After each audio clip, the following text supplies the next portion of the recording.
Hola, te doy la bienvenida a un nuevo vídeo de Microvalue en el que, pues siguiendo con la formación de las partes de las cuentas anuales que definen la situación financiera de una empresa a una determinada fecha, después de ver el balance de situación, ahora toca ver la cuenta de resultados de una compañía. Pues sin más, vamos allá. Bueno, en este vídeo vamos a desglosar todas las partes más significativas sin pararnos en cuentas o epígrafes que probablemente no vayamos a ver nunca o casi nunca. Pues vamos a ver los más significativos, empezando de arriba hacia abajo, es decir, desde los ingresos hasta el beneficio. Empezando, como digo, por los ingresos, después pasando por los aprovisionamientos o por el coste de ventas.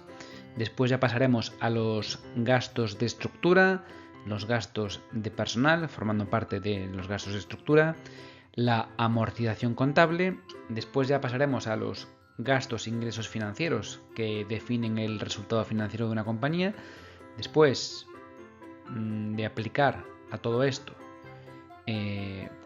sumando todo esto, obtendríamos el beneficio antes de impuestos, le aplicaríamos el impuesto de sociedades correspondiente para llegar al beneficio neto, que es lo que gana la compañía contablemente al final del periodo que corresponda. Acabaremos con una foto final de una cuenta de resultados que resumirá un poco todo lo que hemos visto. Bien, como decía, empezamos por los ingresos, que es la línea superior de cualquier cuenta de resultados en cualquier país del mundo. Este ejemplo es Constellation Software. Y no todos los ingresos son iguales, esto es algo que quiero dejar muy claro. Básicamente, los ingresos es el resultado de la venta de un bien o de un servicio. Y como digo, hay que separar diferentes cualidades de los ingresos. Por un lado está el crecimiento, es decir, no es lo mismo los ingresos de una compañía que crecen de los que no. Bueno, esto es algo obvio. Después está la calidad de estos ingresos, que se miden por su recurrencia. Pues en el ejemplo que ponemos aquí de Constellation Software de 2022, la mayor parte de sus ingresos están compuestos por ingresos de mantenimiento en este caso del software que comercializa. Es una tipología de ingresos de alta calidad porque es muy recurrente y poco cíclico, ¿no? Que es lo siguiente. Al final la recurrencia te da estabilidad, visibilidad, certidumbre y afrontar los ciclos económicos de manera mucho más robusta que compañías que no tengan tanta recurrencia a sus ingresos. Por otro lado, también hay que ver la concentración de las ventas de las compañías, tanto en áreas geográficas como en clientes. No es lo mismo tener, si tú facturas 100 millones de euros, por ejemplo, no es lo mismo venderle 95 a un solo cliente que tener millones de clientes, ¿no? Por poner un ejemplo.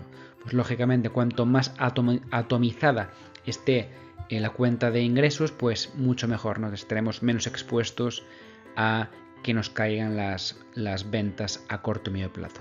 Y algo que hay que tener en cuenta también es que cuando hablemos de la cuenta de resultados siempre estaremos hablando de partidas contables. Es decir, aunque hayamos apuntado contablemente una venta, no significa que ésta se haya cobrado. Es decir, la cuenta de resultados no tiene absolutamente nada que ver con la cuenta del cash flow o el cash flow statement, que básicamente son las entradas y salidas de caja de una compañía.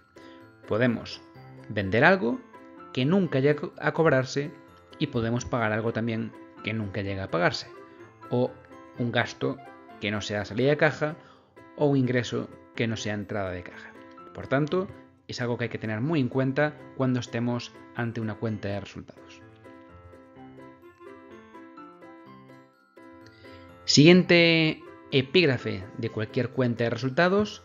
Veíamos ahora los ingresos, total revenues, y por otro lado pues vamos a ver los cost of revenues, el coste de ventas, que son los costes derivados directamente de la venta de personal. Normalmente, bueno, la diferencia entre los ingresos y los costes de ventas van a darnos el margen bruto, el cost of revenue, el revenue y cost of revenue nos da el gross profit en inglés. Normalmente, aquellas compañías que tienen un gross profit pequeño suelen ser, es decir, que tienen un coste de ventas muy elevado, suelen ser compañías intensivas en capital. Por ejemplo, el caso de Tesla, que es una compañía que se dedica a vender vehículos, una compañía industrial, aunque con un componente muy tecnológico, pero no deja de ser una compañía de venta de vehículos y por tanto con un margen bruto pues más reducido que una compañía puramente tecnológica o de venta de software, como veíamos ahora, Constellation Software. Bueno, algo que añadir a esto, pues es que para Warren Buffett, una empresa posee una ventaja competitiva si tiene un margen bruto del 40% o superior, lógicamente de manera recurrente en el tiempo. ¿Esto por qué? Bueno, pues porque tener un margen bruto por debajo del 40 significa que estás en un sector muy competitivo y que tu producto pues no se diferencia tanto del resto de productos en el mercado, aunque bueno, pues puedes estar en un sector intensivo en capital y tener ventajas competitivas, por tanto tampoco lo cogería o lo tomaría al pie de la letra. No obstante, bueno, pues en este caso en el coste de ventas estarán pues todos los costes de ventas relacionados con la propia venta, costes de las materias primas, los costes de intermediación, bueno, todo lo que esté directamente relacionado con la venta pues irá a este epígrafe de coste de ventas.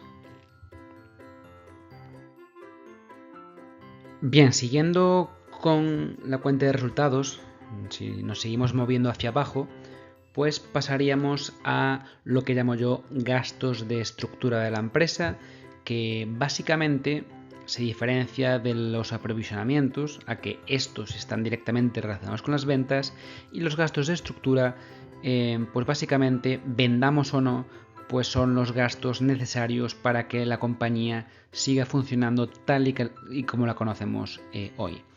Pues dentro de este bloque de gastos se incluyen bueno, pues una gran variedad de gastos. En inglés son llamados con las siglas SG&A, pues se incluyen los gastos administrativos como gastos de personal, alquiler del local o de la nave industrial, gastos de transporte, de marketing, de publicidad,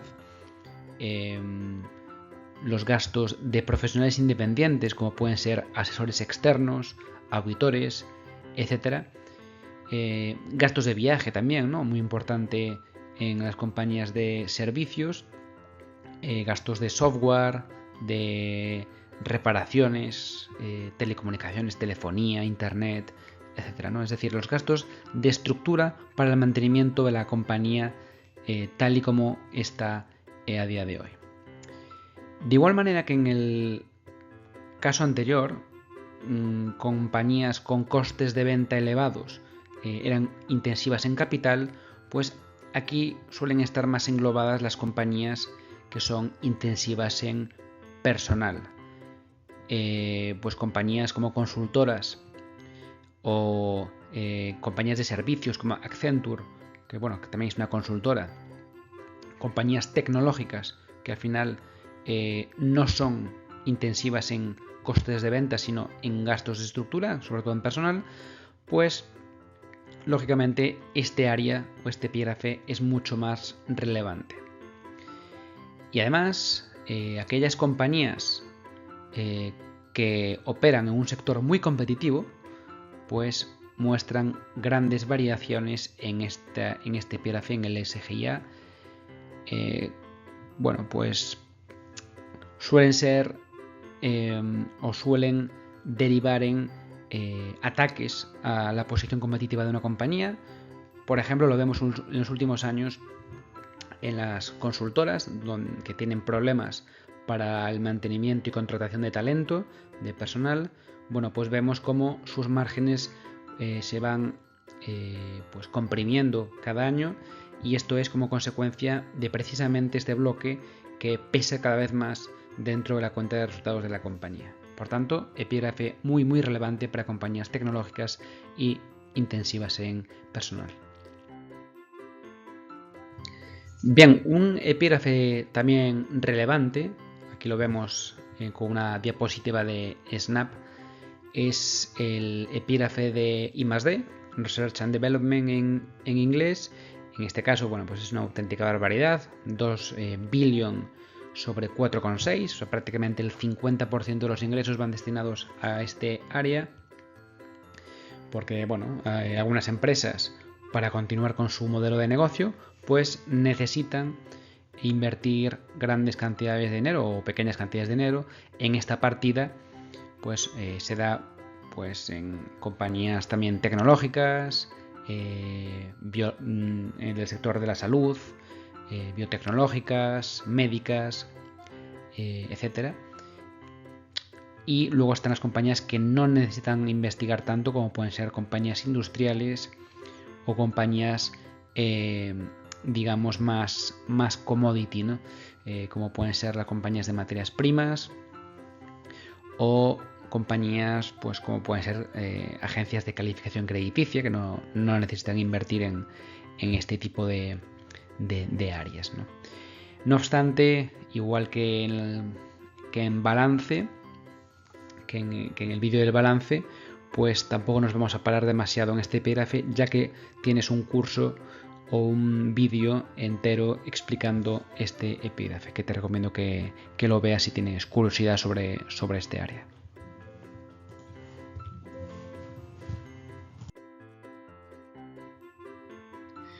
Bien, sobre los gastos de personal, bueno, pues es interesante irse a la nota de la memoria en la que hace referencia a estos gastos de personal para ver cómo están desglosados dentro de esa cuenta de resultados. Y mucha más ciencia no tiene esto. Decirte que sí que es cierto que dentro de estos gastos está incluido tanto el salario bruto como el coste de la seguridad social, y a mayores suelen estar incluidos las stock options, que como sabes bueno, pues son pagos en forma de acciones de la compañía, que suelen emitirlas al mercado diluyendo al accionista, o bien emitirlas y recomprarlas en el momento, de tal manera que así no diluyen al accionista, pero tiene un coste asociado que suele estar bastante diluido dentro de la cuenta de resultados, y por ello le llamo enemigo invisible. Y también hay un vídeo específico de este mecanismo de retribución para los empleados y directivos de las compañías, muy estratégico también en compañías tecnológicas para retener y captar talento. Y bueno, te recomiendo también que le eches un vistazo porque es muy relevante en algunas compañías. Bien, uno de los aspectos contables que no suele entenderse muy bien para aquellas personas que no están familiarizados con la contabilidad de las compañías es esta amortización contable. Abajo puedes ver también que hago referencia también a investigación y desarrollo, porque cuando se llevan a ingresos la parte de investigación y desarrollo, pues al mismo tiempo se activa un inmovilizado intangible que se amortiza en las compañías, es decir, se va llevando a gasto en el futuro. Por tanto, también forma parte de este epígrafe de amortización contable. Básicamente, las empresas se rigen por unas determinadas reglas de contabilidad que de alguna manera definen unos años de vida útil de un activo. y básicamente se tiene en cuenta para calcular la amortización correspondiente de cada año. Es importante, como decía antes, tener en cuenta que esta amortización no supone una salida de caja, es simplemente un apunte contable. Por ejemplo, nos vamos a la tabla que he elaborado. Una empresa adquiere un vehículo de 100.000 euros en el año 2022, pues probablemente sea una salida de caja de 100.000 euros ese año, es decir, tenemos 100.000 euros menos de caja porque hemos pagado un coche al contado, pero el gasto contable que vamos a apuntar va a ser solo de 25.000 euros, porque vamos a imaginar que la vida útil de ese vehículo son 4 años y por tanto amortiza un 25% cada año de ese coste. Por tanto, hacia final del año 1, del año 2022, el valor neto contable de ese vehículo será de 75.000 euros, resultado del coste de 100.000 euros menos la amortización de los 25.000. Al año 2 nos apuntaremos otra amortización de 25.000 euros y el valor neto a final de año será de 50.000 y así sucesivamente hasta llegar al año cuarto, al año 2025, donde hacia final de año ese vehículo desaparecerá, entre comillas, del balance de la empresa, ya que lo habremos amortizado contablemente al 100%. Por ello, el gasto apuntado contablemente será del 25% cada año, cuando en realidad la salida de caja en el año 0 o en el año 1 es del 100% y el resto de años del 0%. Por tanto, esto es un ejemplo muy sencillo de que la contabilidad muchas veces desvirtúa la realidad. Como siempre, también, cuanta menos amortización tenga una compañía es un símbolo o un reflejo de que lo más probable es que la compañía sea poco intensiva en capital o que se encuentre en un sector competitivo, provocando que tenga un margen de beneficio menor. Las compañías tecnológicas, por ejemplo, pues tienen amortizaciones menores que una compañía industrial que tenga que invertir grandes cantidades de dinero en naves industriales, maquinaria, etc. En cuanto al epígrafe de gastos e ingresos financieros, la parte de ingresos es muy sencilla, es básicamente los dividendos o intereses que cobramos de créditos o inversiones financieras externas fuera de nuestro grupo, porque las de nuestro grupo, los dividendos de nuestras filiales, se cancelan a nivel consolidado, es decir, cuando presentamos unas cuentas anuales del grupo, no a nivel individual, sino a nivel de grupo, que son las que solemos ver en compañías cotizadas.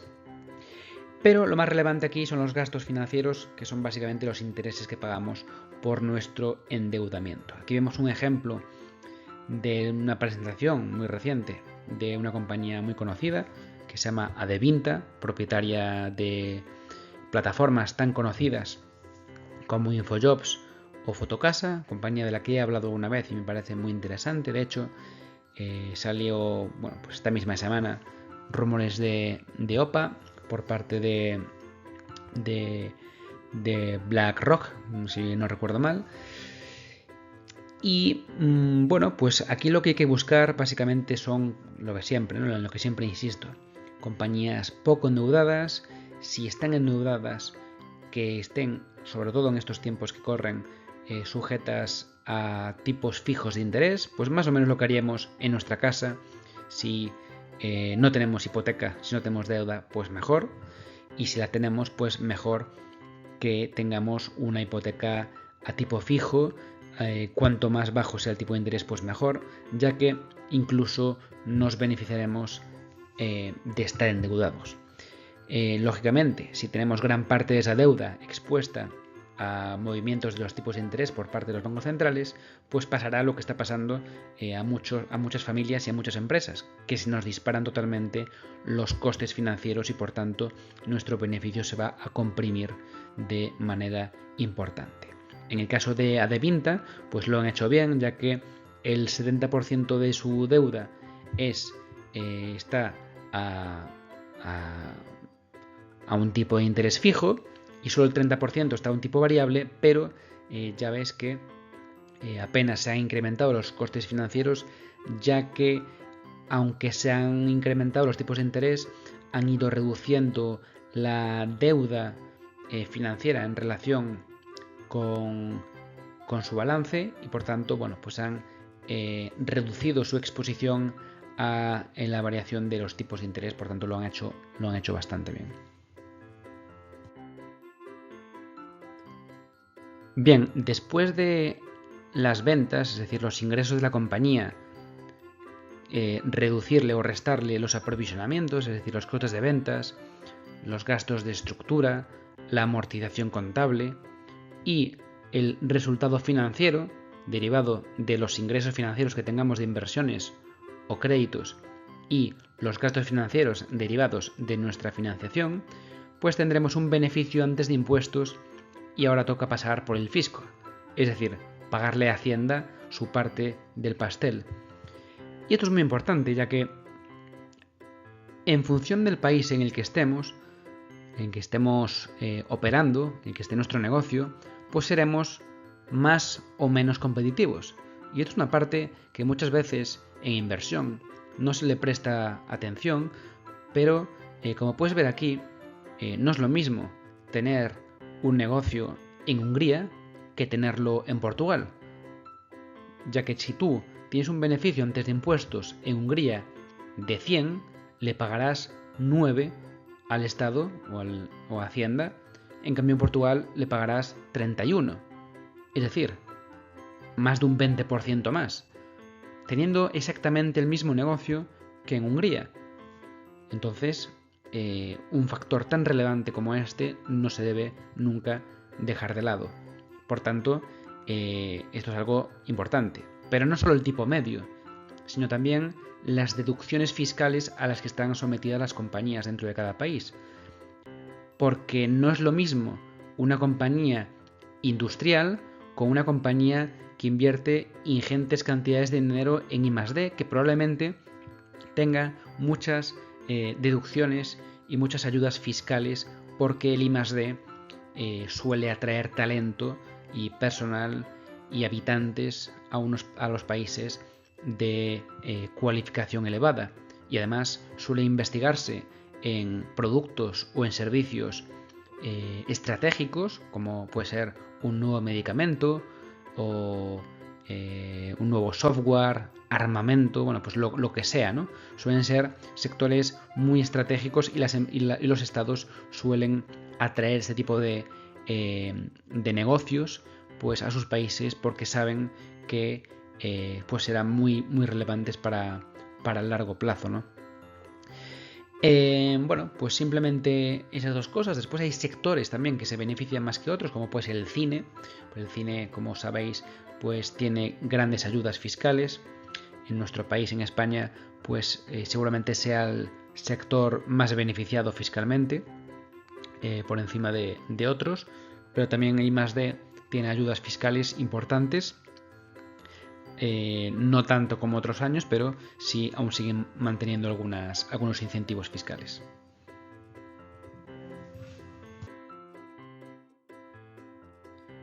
Bien, pues de tal manera que el balance lo leíamos de arriba abajo y de izquierda a derecha, a la izquierda el activo y a la derecha el patrimonio neto y el pasivo de la compañía, pues la cuenta de resultados es simplemente una columna que vamos leyendo de arriba a abajo. Empezamos vendiendo un producto al que le aplicamos un coste de ventas y obtenemos el margen bruto de la compañía. Después la variación de las existencias, que bueno, no suele ser tan relevante a nivel de inversión, pero básicamente es la diferencia entre las existencias que tenía un año con respecto al que tenía otro. Si tengo más, tengo un beneficio. Si tengo menos, tengo un gasto. Es un apunte contable que suele ser automático y no suele ser relevante a efectos de cuenta de resultados. Trabajos realizados por la empresa para su activo, pues suelen ser aquí donde van los ingresos en I+D.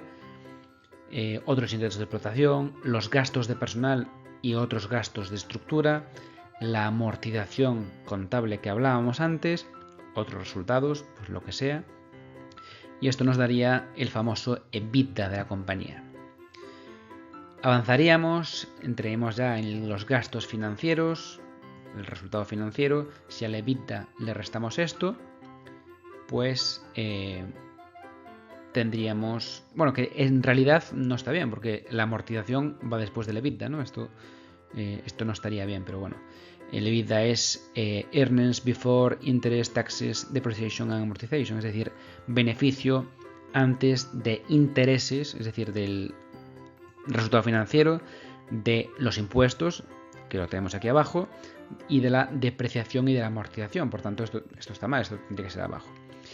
Vale, como digo, llegaríamos al resultado antes de impuestos, al impuesto sobre beneficios y al final llegaríamos al beneficio neto o resultado neto o pérdidas si las tiene la compañía. Que, insisto una vez más, difiere siempre en el 100% de los casos del flujo de caja que emite la compañía cada año. Y esto ha sido todo, nos vemos en próximos cursos de inversión y como suelo decir, el inversor particular debe seguirse del ordinario para obtener rentabilidades extraordinarias. Espero que tengas un buen día y mejores inversiones.